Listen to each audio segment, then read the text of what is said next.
Donald Trump will be the last president. Donald Trump will have another term. Those are the rumors. But the whispers go deeper. Not just that Trump could be the last president, but that governments themselves may be dissolved. The elites are trying to abolish governments.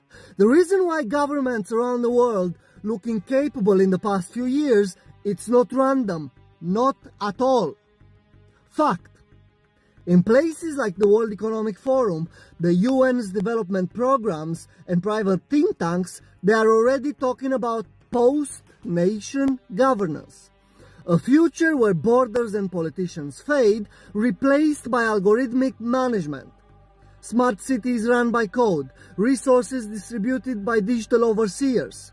AI not just assisting government, but being the government. Now, AI governance in itself isn't evil. It could mean fairness, efficiency, decisions made without human corruption, but only if it was neutral. Open code, public servers, oversight by truth, not profit. But that's not what's being prepared. Right now, the servers belong to corporate giants. The algorithms are written by private labs. Oversight? Nobody. Which means the people would be trading flawed governments for something worse. A control system you can't vote out, can't question, can't even see. Fact, the EU has already passed laws for AI oversight boards. Fact, the UN's 2030 agenda speaks of automated monitoring of resources and populations. Fact, defense departments are testing predictive governance models as we speak. The collapse of trust in governments isn't an accident, it's a setup. The replacement isn't democracy reborn, it's governance by a machine owned by the same few who hollowed out the old system. Under Trump's leadership, policies are being pushed that will make life harder for you and your communities. Jobs may be harder to find. Social programs that help families may be cut. And protections against discrimination could have weakened. The streets, schools, and neighborhoods you depend on may face fewer resources. You need to stay alert, organize, and protect your families because the decisions being made are not in your favor. These are man sending black communities a direct message about the current government. Just watch this video till the end. We are going to have a good discussion. Everyone thinks the future is about innovation, AI, smart cities, green energy, but that's the cover story.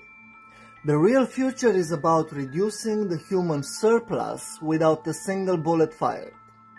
And the system that is being built makes it look like progress. In the old world, humans were assets. More people meant more labor, more soldiers, more taxpayers. But technology flipped the equation. When automation does the work, people become liabilities. They consume resources and they produce nothing. From a corporate state perspective, they are dead weight on the balance sheet. Now, what happens to liabilities in any system? They are minimized, quietly, efficiently. You don't announce population reduction. You don't draft policies that say, time to eliminate 800 million people. You design the environment so people self-select out of life. First, you control food economics. Make real nutrition a luxury. Flood markets with synthetic hyper-processed calories. Why? Cheap to make, addictive to consume, and lethal over time. Obesity, diabetes, cancers. It's slow-motion euthanasia disguised as personal choice. And then you privatize survival systems. Hospitals, medicine, insurance. Turn health into a product, and when the bill comes and you can't pay, nature takes its course. No violence, no fingerprints. Meanwhile, you flood culture with distractions. War headlines, influencer drama, ideological cage matches, so no one notices the algorithm that decides who thrives and who quietly disappears. People think they are arguing politics, but in reality, they are debating inside the zoo enclosure, while the zookeeper holds the keys to their lifespan. This isn't genocide. It is market-driven selection, a corporate Darwinism where the unprofitable simply phase out. And the punchline? They don't kill you. They invoice you until you die. This is the most profitable extinction in human history, and is happening in slow motion while everyone thinks they are free. If you want to see the future, don't look at science fiction. Look at the small experiments already happening today, because the systems we live in are being stress tested, and what comes next will feel wild, but it's already underway. We are moving into a world where nations are not only divided by borders, but by information itself. China has the Great Firewall. Russia is building the RUNET. The EU speaks of digital sovereignty. Soon your passport won't just decide where you can travel physically, it will decide what you can know digitally. Whole populations will be sealed into national intranets, and inside those walls, communities will be isolated into algorithmic silos. You can already see it on social media today. What happens in one community never reaches another. And then comes the economy. Central bank digital currencies are already being piloted. Once programmable money replaces cash, every transaction can be limited by category, by location, and even by your carbon footprint. Rationing will not arrive at your door with soldiers. It will arrive with a line of code in your digital wallet. And at the same time, information itself becomes synthetic.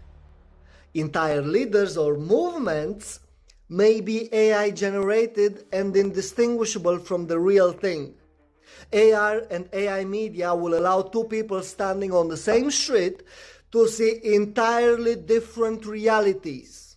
One sees calm, the other sees chaos. And this isn't fantasy, it's already possible. And protest itself? Crowd control is shifting from buttons to behavior. Sound and frequency weapons exist today. Now extend that forward. Emotional dampening at scale. A city where outrage never ignites because the very environment suppresses anger. Punishment shifts from prison to digital exile. You're free to walk the street, but cut off from banking, ID, and transport. Social death replaces physical bars. This is the trajectory. A world digitally and physically fragmented, where communities cannot compare notes, economies run on programmable scarcity, and consensus reality itself is manufactured. None of this is speculation. Each piece is already being tested. The wild future is built one quiet pilot program at a time. So the question isn't whether the future is coming. The question is who writes the rules of it and whether we accept the cage because it looks like safety. Stay close. The next glimpse is already here. Right now, multiple regions are in open unrest. Nepal, France, Serbia, Mali, Iran. And they have different contexts, but the signal is the same. Societies have reached their breaking point. Human populations under stress follow a measurable cycle. First, adaptation. People absorb shortages, restrictions, and corruption. But when the perception shifts from temporary measures to permanent hardship, tolerance collapses. And that is the inflection point we are seeing. And once that threshold is crossed, protests emerge not as isolated events, but as collective declarations that the existing trajectory is no longer acceptable. At the same time, power structures are not passive. Crises can be exploited, accelerated, or even manufactured. In Nepal, the social media ban wasn't only a policy error. It was a trigger that activated a combustible population. In France, blockades are fueled not just by anger at government paralysis, but also by competing political forces who benefit from destabilization. In Mali, the junta's moves to dissolve parties are a calculated attempt to consolidate control, even at the cost of unrest. This is where geopolitics and human behavior converge. The grievances are real, but the ignition points are often managed. Leaders know that collapse can be functional. It resets the board, creates justification for emergency measures, and reshapes the rules of governance. Protest movements become both authentic expressions of discontent and instruments in larger strategic games. So we are looking at a hybrid phenomenon. From the bottom up, populations reacting to the erosion of dignity and resources, and from the top down, systems that tolerate or even encourage disruption in order to pivot a new order. The central question is not whether protests are real or engineered, because they are both. The critical issue is who harnesses the energy once it erupts? And if captured by entrenched power, the cycle of control tightens. And if it remains with the people, the trajectory shifts. Welcome back. This one man sends an alert, a warning to the black community. He talks about economic hardship. He warns that jobs in black communities may be at risk. Cuts to social programs could affect housing, health, and welfare for the black communities. Businesses opportunities might favor corporations over small, local, black-owned businesses. He is warning the black community of the economic hardship that's on the way. And he leaves nothing. He talks about education opportunities, where he says that schools in predominantly black areas could see less funding. Programs that support higher education or vocational training might be reduced. And also, this is going to make really hard for young people to succeed in education. So he sends an alert to all the black communities, all the black people, that education is going to be a struggle, it's going to be a problem. And thus, without education, opportunities are going to go down and down. He tells the black people about the law enforcement and policies. He says that policies might favor tough on crime approaches over community support. More aggressive policy could increase tension in the neighborhoods. Criminal justice reforms could be rolled back. And these law enforcement and criminal justice don't favor the black man at all. Because the many of the black people are going to be in those cells. Because this law enforcement is not going to favor any black man. This is what he says. He talks about civil rights and voting. He emphasizes that voting rights protections could be weakened. Discrimination in housing, employment, and lending might become harder to challenge. Black Americans may have to fight harder to be heard or represented. These are just what this person thought might be coming in America. And that's why he warns any black person in America about this civil rights and voting. He's just preparing them for what's coming in the future. He is telling the truth. We don't know whether it's false. But we listen to him and talk to the black communities to just prepare. He talks about political and social marginalization. He suggests that Trump's rhetoric and policies could increase division in America. Black voices and communities may be ignored or undermined. This message is a call to stay alert, organize, and protect black interests. Yeah, just tell them to just get prepared, to just stay alert on whatever is coming in America. This man talks about the black community. He warns them about the current government. He warns them about what's coming in the future, and he tells them to be alert. He expounds on how policies, funding cuts, law enforcement, and political decisions could make life harder for black Americans if no one pushes back. He's sending an alert. He's telling them the truth to just get prepared for what is coming. Why is this man sending this message to the black people? He's just trying to make them stay alert. Pay attention to policies, laws, and decisions that could affect your community. He's saying that they should be alert. He said that they should watch local and federal actions impact jobs, schools, and civil rights. He encourages these black communities to stay alert on the local and federal actions impact jobs, schools, and civil rights. In America, he's trying to tell them that they should organize themselves and build unity among the same. They should work together as common communities to protect their interests. They should come together to strengthen their local networks, associations, and support groups. He tells them they should coordinate with other neighborhoods or organizations for greater influence.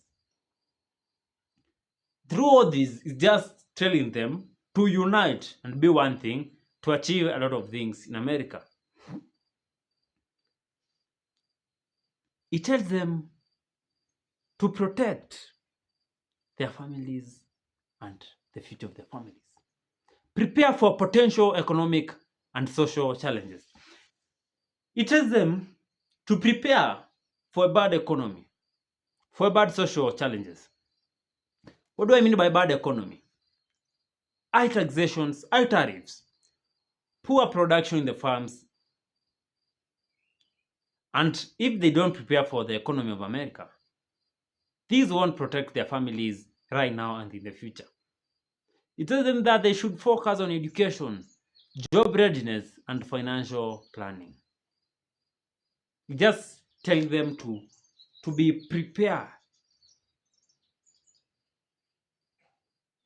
on these educations, on job opportunities, on financial planning, in order, in case the economy is bad in the future, they will have something on the table to protect their families.